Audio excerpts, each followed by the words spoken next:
অনুষ্ঠানটি আয়োজনে করেছেন, কষ্ট করেছেন, তাদের সকলকে আমি আন্তরিকভাবে ধন্যবাদ জানাতে চাই।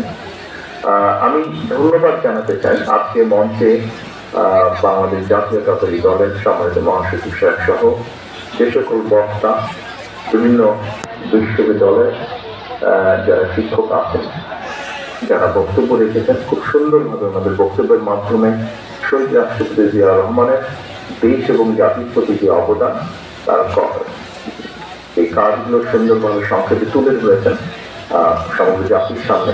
তাদের সকলকে তাদের বক্তব্যের জন্য আন্তরিকভাবে ধন্যবাদ জানাতে চাই।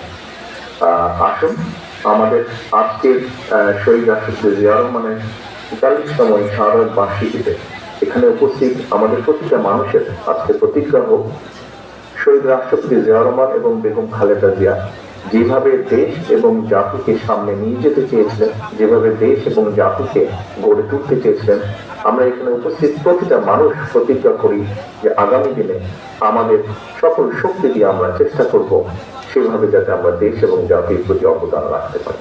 সকলকে আবারও আন্তরিকভাবে শুভেচ্ছা জানিয়ে আমার বক্তব্য শেষ করছি। আসসালামু আলাইকুম।